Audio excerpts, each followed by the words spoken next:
এই কারণেই তো আল্লাহ বলেন ওয়া আনতুমুল ফুকারা, বান্দা তুমি প্রত্যেক মুহূর্তে সেকেন্ডে আমি আল্লাহর মুখে। উদাহরণ দিলে সহজে বুঝে আসবে। এই যে আমি আপনি চলতেছি না, আমাদের শরীরের ভিতরে আল্লাহ যে আমাদেরকে সুস্থ রাখলেন, সবল রাখলেন, এটা আল্লাহর বড় অনেক দয়া, অনেক দয়া। আপনি কি মনে করেন এই যে মাইক চলতেছে ব্যাটারি দিয়ে, মাইক চলে কারেন্ট দিয়া, গাড়ি চলে তেল দিয়া, অক্টেল দিয়া, যন্ত্র চলে ঘাস দিয়া, আমার আপনার এই 3.5 হাত বডিটা চলতেছে কি দিয়া? কি মনে করেন একটা গাড়ি যদি অক্টেল ছাড়া চলতে না পারে অফ হয়ে যায়, মাইক যদি কারেন্ট ছাড়া চলতে না পারে অফ হয়ে যায়। মেরে দোস্ত, জীবনের ছোট থেকে নিয়ে আজও পর্যন্ত চলতেছি, কখনো তো অক্টেলও বললাম না, ডিজেলও তো বললাম না। কোন কারিগর, কোন রব এটাকে প্রতিপালন করতেছে? কে করতেছেন? কার হুকুমে চলতেছে? কার কুদরতে চলতেছে? আল্লাহর হুকুমে। আল্লাহ তার কুদরত দিয়ে চালাইতেছে। আমরা যে স্বাভাবিক শ্বাস নেই, এটাও কিন্তু আল্লাহর বড় এক নিয়ামত, আল্লাহর দেওয়া অনেক বড় নিয়ামত।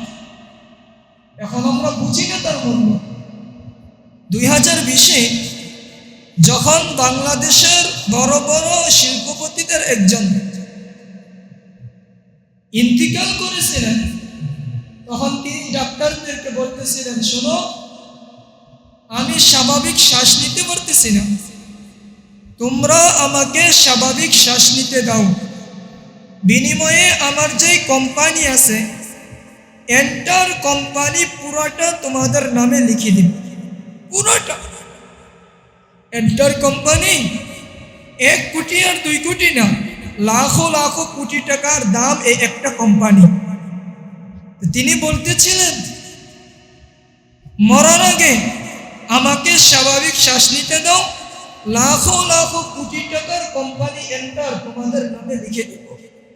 ডাক্তাররা বলতেছিল, স্যার আই এম সরি, আমরা ব্যর্থ পারলাম না, আমরা ব্যর্থ পারলাম। আপনাকে আমরা শ্বাস নেওয়ার মতো যত ব্যবস্থা ছিল, যত প্রযুক্তি ছিল, সব দিয়ে চেষ্টা করেছি, পারলাম না, আমরা আপনাকে বাঁচাইতে পারলাম। সে মারাই গেছে, স্বাভাবিক শ্বাস নিতে পারে নাই। মেরে দোস্ত, তিনি আমাদেরকে বুঝাইছেন যে একবার স্বাভাবিক শ্বাস নেওয়ার মূল্য লাখো লাখো কোটি টাকার চাইতেও।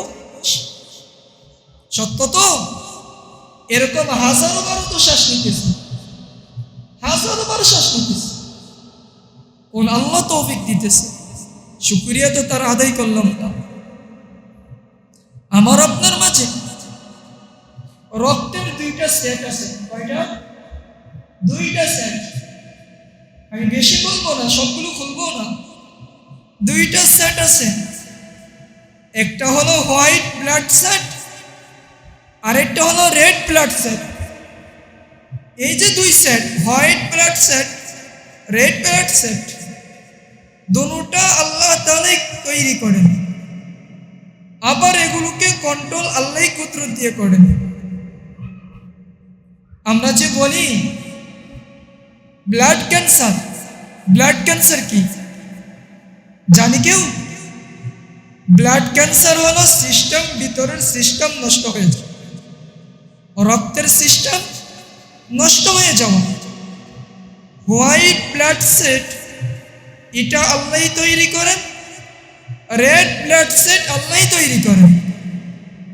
ওটা আস্তে আস্তে বাড়তেও থাকে, আবার কমতেও থাকে। বাড়লেও 150-এর বেশি না, কমলেও তার চাইতে কম না। মেরে দোস্ত, যখন হোয়াইট ব্লাড সেট কমতে থাকে আর রেড ব্লাড সেট বাড়তে থাকে, তখনই তার ব্লাড ক্যান্সার, তখনই হয়। আর ওই সময় সে মৃত্যুর কোলে ঢলে। আমি যদি বিজ্ঞানকে জিজ্ঞেস করি যে এই সেটগুলো এত সুন্দর করে নিয়ন্ত্রণ করার জন্য কি কি দরকার হবে, তো বিজ্ঞান আমাদেরকে জানায় লক্ষ কোটি কোটি ওয়ার্কার শ্রমিক দরকার হবে শুধু এই দুইটা সেট ঠিক রাখার, লক্ষ কোটি। আর কয় ডজন যে কম্পিউটার দরকার হবে তার হিসাব নাই, তাও এরা ঠিক রাখতে পারবে কিনা তা আমাদের কারো জানা নেই। তত সন্দেহ। আল্লাহ যদি বলতেন যাও সব তো আমিই দিলাম, এই দুইটা সেট তোমরা নিজেরা শ্রমিক দিয়া, নিজেরা কারিগর দিয়া দুইটা তোমরা নিয়ন্ত্রণ করো, কি বলেন? এখানে কে আছে যে লক্ষ কোটি কোটি টাকা দিয়ে প্রতিদিন ব্যয় করে ঠিক করতে পারবে? কে আছে? পুরা দুনিয়াতে কে আছে? পুরা দুনিয়া তো মেরে দোস্ত, পুরা দুনিয়া তো নাই। এই কারণে আল্লাহ বলেন আল্লাহুল গনিয়্যু আনতুমুল ফুকারা। এত কিছু আল্লাহ দিলেন, এরপরেও তো একজনও তো এমন পাওয়া যাবে না যে আজ সারা রাত সারা দিন কোনো এক সময় নির্জনে একাগ্র চিত্রে নিয়ে ভাবছে আর বলছে মালিক সব কিছু আপনি ফ্রি ফ্রি তো দিচ্ছেন আলহামদুলিল্লাহ। একজনও তো পাওয়া যাবে না যে দিল থেকে আল্লাহকে বলছে আলহামদুলিল্লাহ। কি বলছি? একজনও তো বলি নাই সুবহানাল্লাহ। আমরা বলি যে আমাদের রোগ, আমাদের ক্যান্সার, ডায়াবেটিস, এই সেই, অথচ হাদিসের বর্ণনায় পাওয়া যায় কেউ যদি সুবহানাল্লাহি ওয়া বিহামদিহি করে, কি বললাম? আবার বলেন সুবহানাল্লাহি। তার কয়েকটা উপকার। এক নম্বর, তার জন্য গুরিসাত নাখলাতুন ফিল জান্নাহ, জান্নাতে একটা গাছ আল্লাহ তৈরি করে। এটা তো এক। আরেক বর্ণনায় আছে তার যত গুনাহ আছে সব গুনাহ আল্লাহ মাফ করে দেন। ওয়াইন কানা মিসলা জাবাদিল বাহর, যদিও তার গুনাহ সমুদ্রের ফেনা পরিমাণ হয়। কি মনে করেন সমুদ্রের ফেনা কেউ গুনতে পারবে? তার কুল কিনারা আছে? আছে? ওই পরিমাণ গুনাহ হলেও সুবহানাল্লাহি ওয়া বিহামদিহি বললে মাফ করবেন কে? আল্লাহ। আরেকটা কি দিবেন? জান্নাতে একটা, জান্নাতের বিবরণ দেওয়ার সময় নেই আমার। আরেকটা দুনিয়াবি উপকার, যারা বেশি বেশি রোগা ওরা যদি পড়ে আল্লাহ সুবহানাল্লাহি ওয়া বিহামদিহির বরকতে তাকে ডায়াবেটিস, ক্যান্সার, আলসার, গ্যাস্ট্রিক এই রোগগুলো থেকে চির মুক্তি আল্লাহ। ডাক্তারের কাছে তো কতই দৌড়, ডাক্তার কিভাবে ভালো হবে, ডাক্তার কি খেলে আমি ক্যান্সার থেকে বাঁচবো, ডাক্তার কি খেলে আমি ডায়াবেটিস থেকে বাঁচবো। অথচ কোনোদিন তো এটা চিন্তাও করি নাই, ভাবিও নাই যে আমি একবার সুবহানাল্লাহি ওয়া বিহামদিহি পড়ি তো আল্লাহ ভিতর থেকে রোগগুলো আস্তে আস্তে করে আমাকে পবিত্র বানায়। করবো তো ইনশাআল্লাহ, চেষ্টা করবো। মেরে দোস্ত, আমরা যে মজলিসে বসছি আমি জানি এই মজলিসে বসলে টাকা পাওয়া যায় না, এই মজলিসে বসলে টাকা পাওয়া যাবে না, ক্ষমতা পাওয়া যাবে না, ওটা আমি মানি। কিন্তু রব্বে কাবার কসম, আল্লাহর কসম করে বলতে পারি এই মজলিসে বসলে যদিও টাকা পাওয়া যাবে না, পয়সা পাওয়া যাবে না, ক্ষমতা পাওয়া যাবে না, কিন্তু এমন এক সত্তাকে পাওয়া যাবে যাকে পাইলে আসমানের মালিক আমি, যাকে পাইলে জমিনের মালিক আমি, যাকে পাইলে পুরা দুনিয়ার মালিক আমি। শুধু এতটুকুই না, জান্নাতেরও বাদশা আল্লাহ আমাকে বানিয়ে দিবেন। তিনি হলেন এক আল্লাহ। ইনি কে? যাকে পাইলে পুরা দুনিয়ার বাদশা। নতুবা কেন বলবে মাল্লাহুল মাওলা ফালাহুল কুল, যে আল্লাহকে পেয়ে গেল সে দুনিয়ার বাদশা হয়, দুনিয়ার বাদশা।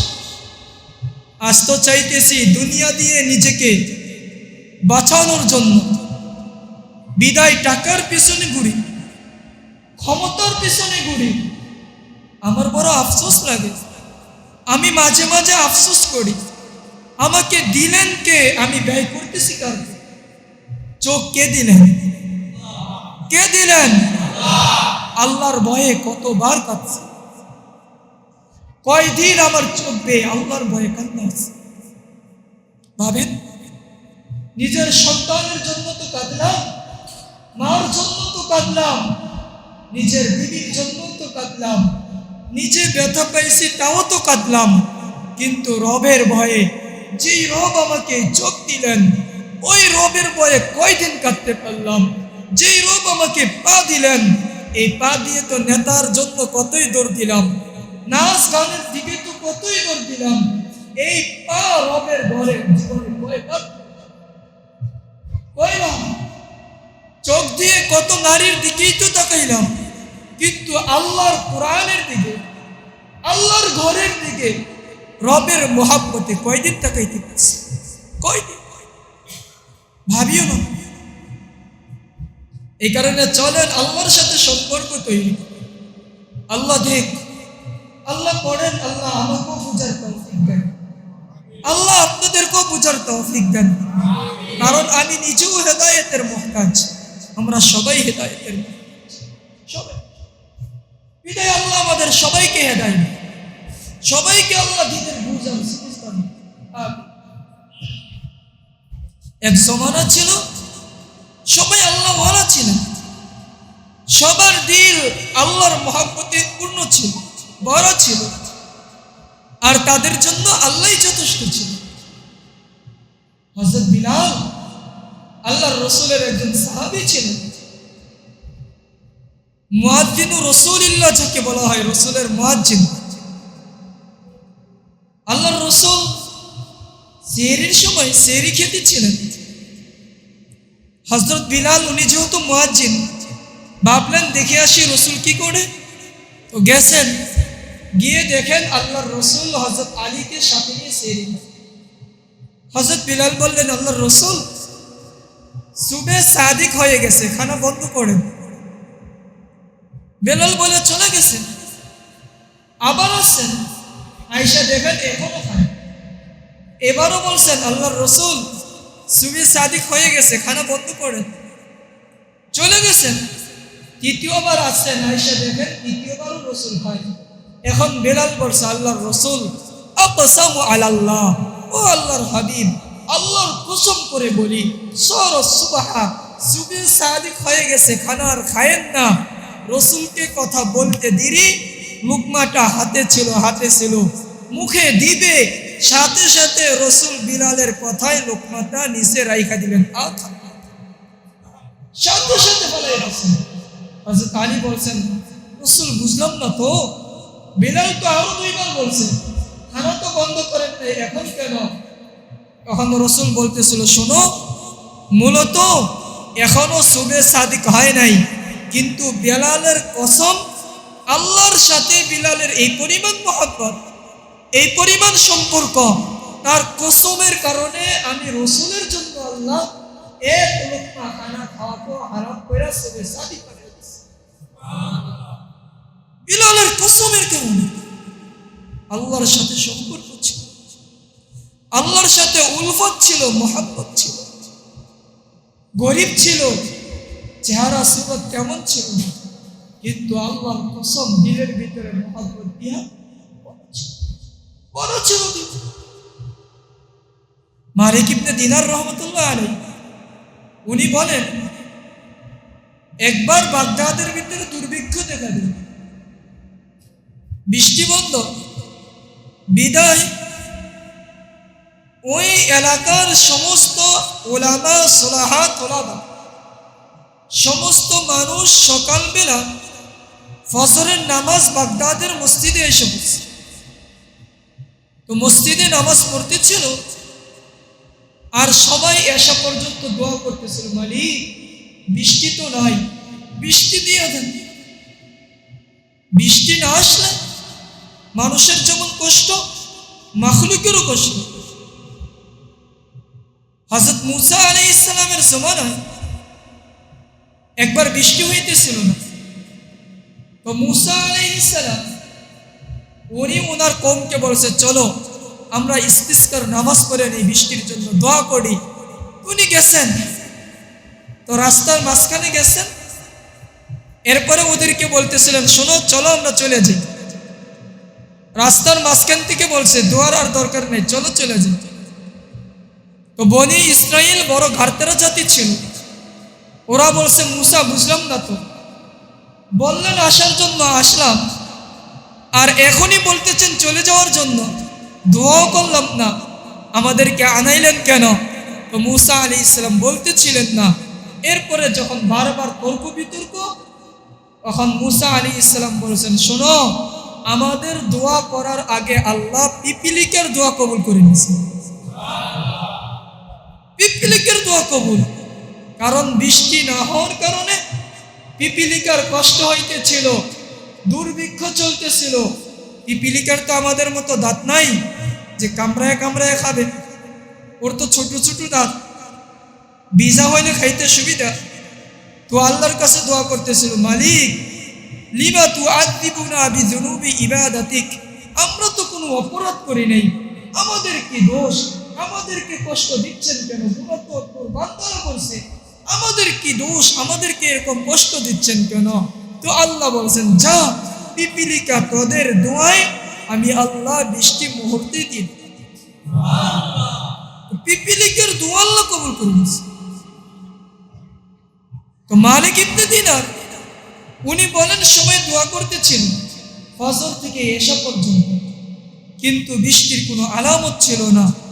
উনি বলেন এশারের নামাজ যখন শেষ, আমি একজন জীর্ণ শীর্ণ স্বাভাবিক এক গোলাম আছে, আয়েশা 2 রাকাত নামাজ পড়ছে আর বলছে মালিক আযাব তো দিয়েছিলেন, বৃষ্টি তো বন্ধ ছিল এই কারণে যে বান্দা আপনার সাথে মিলবে, বান্দা আপনাকে চিনবে, আপনার কাছে ফিরবে, সবাই তো আসলো, এখনো তো বৃষ্টি হলো না, বৃষ্টি বন্ধ তো বন্ধ কেন?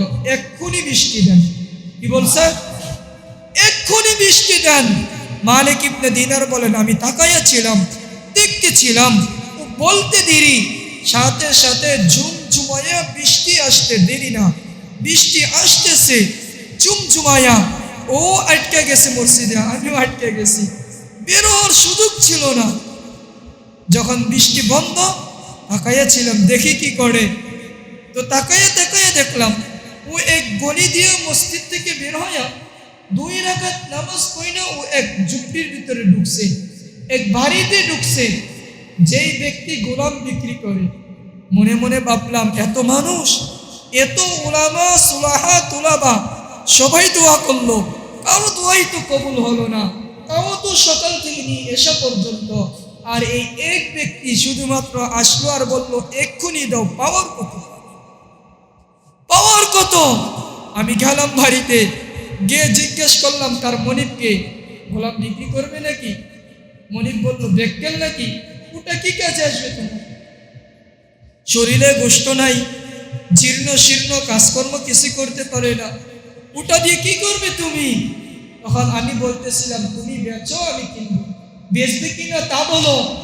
তখন সে বলতেছে ঠিক আছে বেচবো, মূল্য বলছে, আমি কিনা নিয়ে আসছি। গোলাম আমাকে বলছে মালিক আমার সামনে তো আমার অনেক বদনামি বলবো, আমি তো কোনো কাজের না, আমাকে কেন কিনলেন?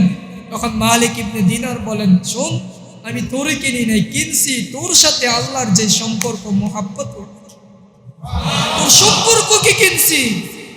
যে আমি মালিক ইবনে দিনারও দোয়া করলাম, বৃষ্টি হলো না, তুই সাধারণ লোক দোয়া করলি বৃষ্টি হয়ে গেল, তোর সাথে আল্লাহর কি পরিমাণ মোহাব্বত, ওটা কি কিনছি। এই কারণে যে আল্লাহ পায়, যে আল্লাহকে পাইছে ও সর্বক্ষেত্রে সফল। যে দুনিয়া পায় ও না, দুনিয়াদার কোনো ক্ষেত্রেই সফল না। আজ আমরা মনে করি, বাড়িওয়ালা মনে করে বাড়ি পাইলে সফল, গাড়িওয়ালা মনে করে গাড়ি পাইলে সফল, যুবক মনে করে নারী পাইলে সফল। রব্বে কাবার কসম করে বলি, বাড়িওয়ালা বাড়ি পাইয়া সফল না, গাড়িওয়ালা গাড়ি পাইয়া সফল না, নারীওয়ালা নারী পাইয়া সফল। যদি বাড়ি পাইয়া সফলই হইতো তাহলে কত বাড়িওয়ালাই তো আছে, এমন এক বাড়িওয়ালাও তো নাই যে মরছে আর তাকে তার বাড়িতেই দাফন করা হয়েছে।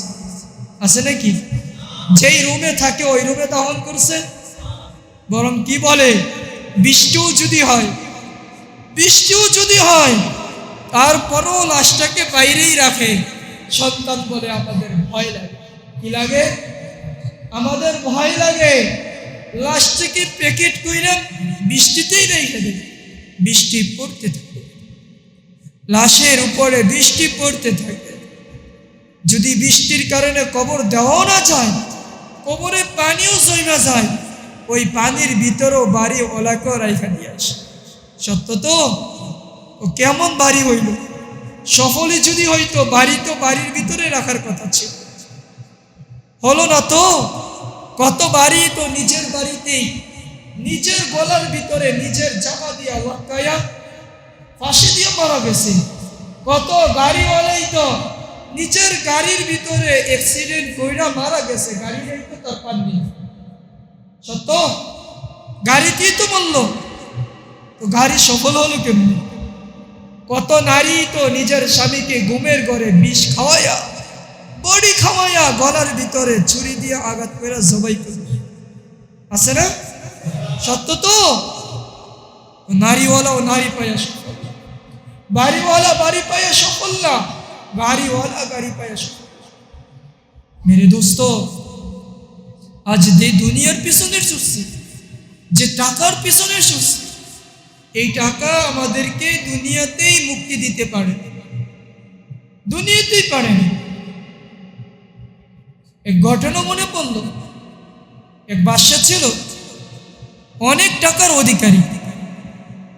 তো বাদশা মনে মনে ভাবতেছিল, যখন রাত্রি হয়েছে গভীর, তো মনে মনে ভাবছে আমার তো অনেক টাকা, আমার তো অনেক পয়সা, একটু দেখে আসি না, একটু আমার গোডাউনে যাই আর দেখে আসি আমার কি পরিমাণ টাকা পয়সা।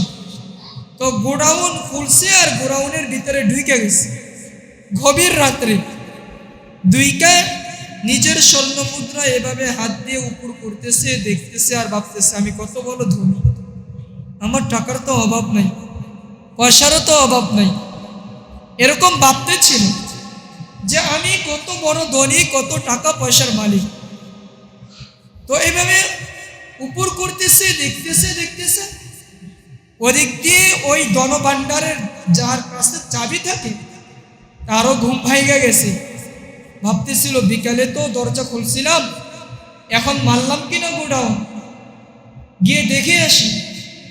তো ও গভীর রাত্রে ভিতরে ঢুকছে, ঢুকেই দেখে দরজা খোলা। অবাক হয়ে গেছে, দরজা খোলা, তার মানে বিকালে আমি বন্ধ করি নাই।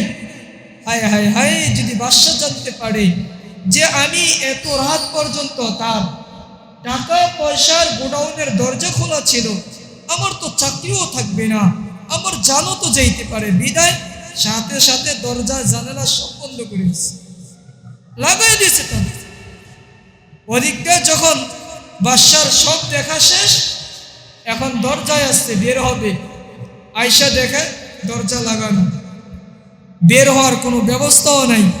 এখন গোডাউনের ভিতরেই রয়েছে, আবার বের হবে তারও ব্যবস্থা নেই। আগে তো আর মোবাইলের যুগ ছিল না যে মোবাইল করবে আর বলবে আমি ভিতরে আটকা, তো বাদশা ওখানেই আটকে আছে। ওদিকটা যখন সকাল হয়েছে, সবাই রাজদরবারে বাদশার অপেক্ষায় অপেক্ষমান, বাদশা যায় না।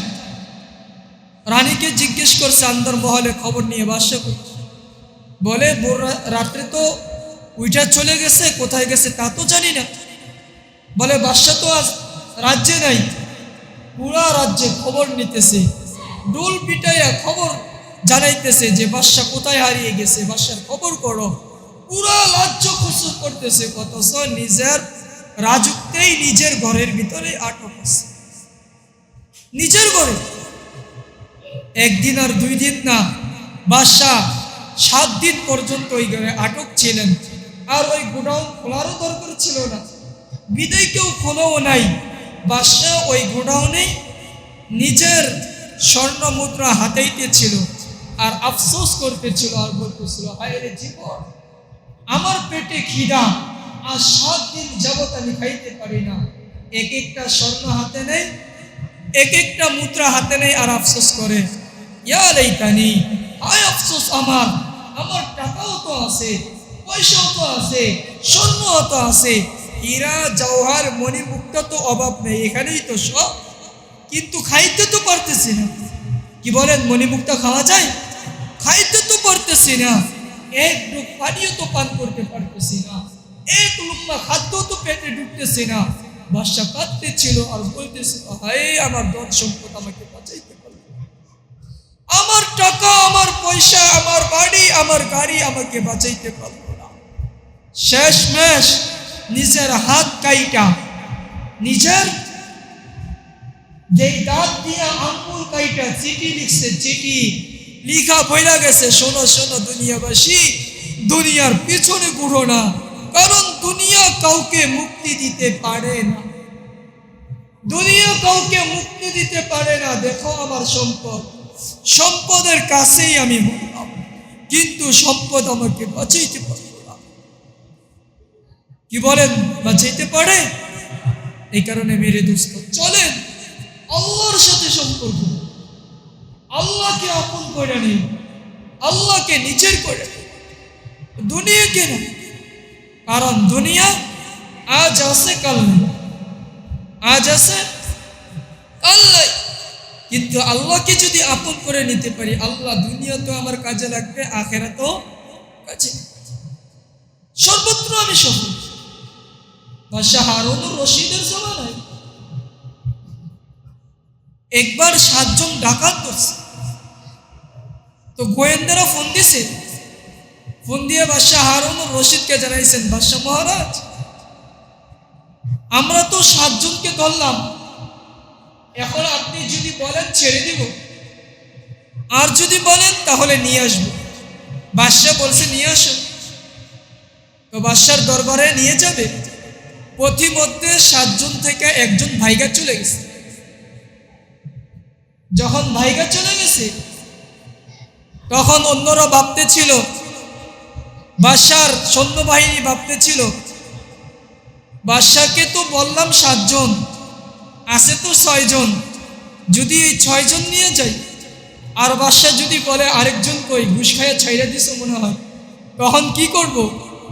বিদায় ভাবতেছিল কি করা যায়, পরামর্শ করছে, দেখো 2-1টা পাও কিনা, একটা পাইলে মিলাই এলো, একটা পাইলে মিলাই এলো।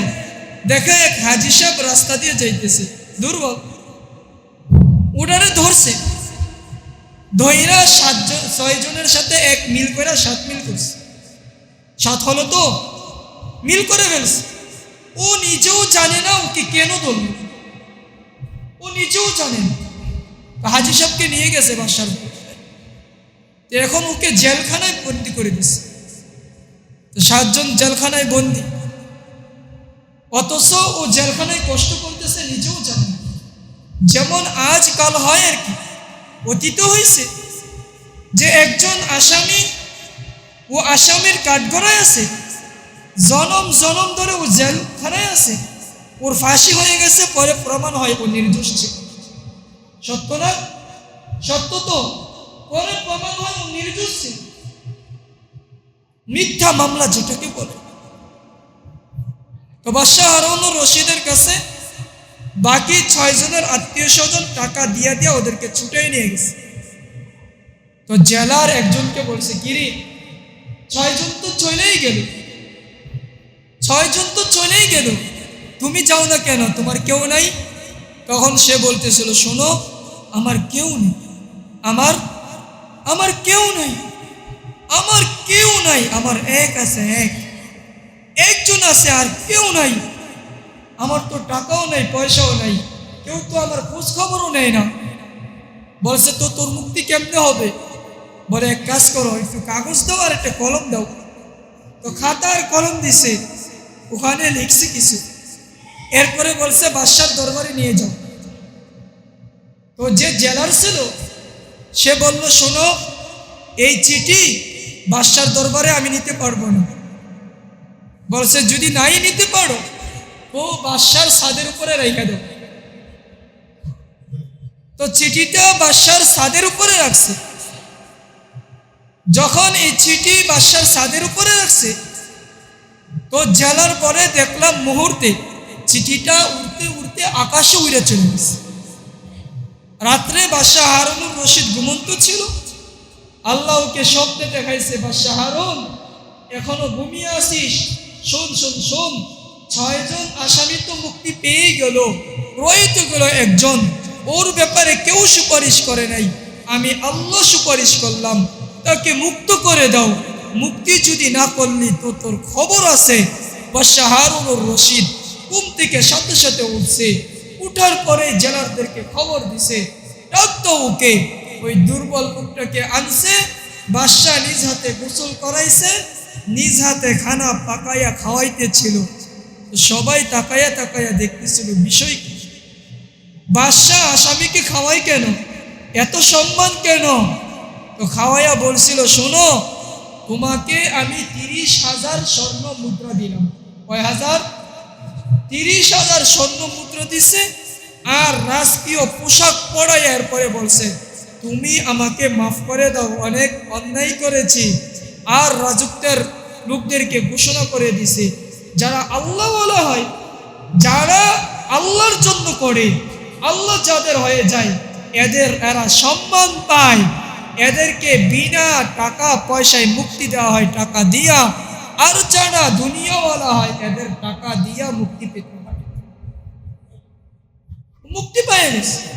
এই কারণে যুবক ভাইদেরকে, মা বোন যারা আছেন আপনাদেরকে বলি, আজ তো কত মা বোনই আছে, কত যুবতী আছে, আমরা কত বাবাই আছি, নিজের মেয়ের ব্যাপারে যত্নবান না। মা বোন নিজের ব্যাপারে যত্নবান না, নিজের চেহারা লুক লাবণ্য দেখায়া দেখায় পর পুরুষকে দেখায়, আর মনে করে আমি স্মার্ট, অথচ একটা বারের জন্য ভাবেও না যে আমি স্মার্ট না। একটা কলা, এটা যদি শিলা হয়ে যায়, শিলা কলার ভিতরে পোকা বসে, বাথরুমের মাছি বসে, ভালো কিছু বসে না।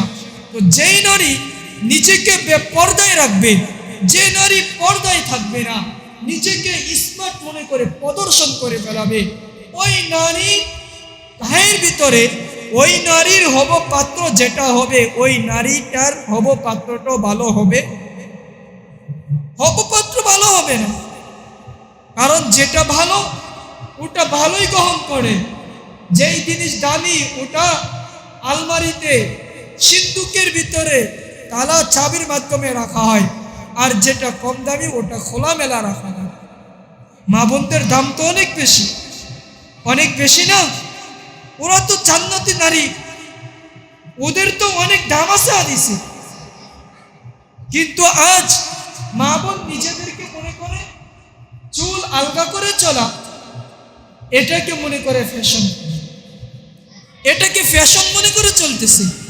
আর যুবক তার দিকে তাকাইতেছে, হে নারী, এই কথা বুঝো তুমি ভালো করে, তুমি যতবার তোমার দিকে যতটা পুরুষ তাকাবে, যতটা পুরুষ তোমার দিকে তাকাবে, ওর চোখের জিনার গুনাহ, তোমার যতটা চুল দেখবে, চুল দেখার গুনাহ, প্রত্যেকটা চুল হাসরের ময়দানে তোমার গায়ের ভিতরে সাপ হইয়া তোমার কবরে কামড়াইতে থাকবে, প্রত্যেকটা চুল। আর যেই যুবক পর নারীর দিকে তাকাবে, ওর চোখের ভিতরে মৃত্যুর পরে সীসা গলে দেওয়া হবে। রাসূল বলেন হাদিসে, যেই যুবক অন্য নারীর দিকে তাকাবে, তার চোখের ভিতরে সীসা গলে দেওয়া হবে। ও যুবক ভাই, আজ দুনিয়াতে যদি তোমার আঙ্গুল এটা 5 মিনিট আগুনের ভিতরে না রাখতে পারো, একটু চিন্তা করে দেখো না, তুমি পর নারীর দিকে তাকানোর কারণে তোমার চোখে যদি সীসা গলিয়ে দেওয়া হয়, ওটা তুমি কিভাবে সহ্য করবে, কিভাবে সহ্য হবে? আজ যদি দুনিয়াতে এক রাস্তায় সাপ, এই ভয়ে যদি অন্য রাস্তায় চলে যাও, মা তুমি যে বোন, যুবতী বোন, তুমি যে তোমার চেহারাকে প্রদর্শন করে বেড়াচ্ছ, তোমার চুল দেখিয়ে দেখিয়ে হাজার হাজার যুবকের চরিত্র নষ্ট করছ, আজ তুমি এক সাপের ভয়ে ভিন্ন রাস্তায় দৌড়াও, হাসরের ময়দানে তোমার কবরে যখন হাজার হাজার তোমার চুল সাপ হয়ে কামড়াবে, তখন তুমি কোথায় পালাবে বলো? কোথায় পালাবে? সুযোগ আছে? এই কারণে মেরে দোস্ত চলেন আল্লাহ আল্লাহর সাথে সম্পর্ক করি, নিজের জীবনটা আল্লাহর হুকুম রসুলের তরিকা অনুযায়ী সাজাই। রাজি ইনশাআল্লাহ? রাজি আছে সবাই? পাক্কা তো ইনশাআল্লাহ? আল্লাহ তাআলা আমাদের সবাইকে যা কিছু বললাম উক্ত কথাগুলোর উপর আমাকে, আমার ভাই, বন্ধু, আহবাব সবাইকে আমল করার তৌফিক দান করেন।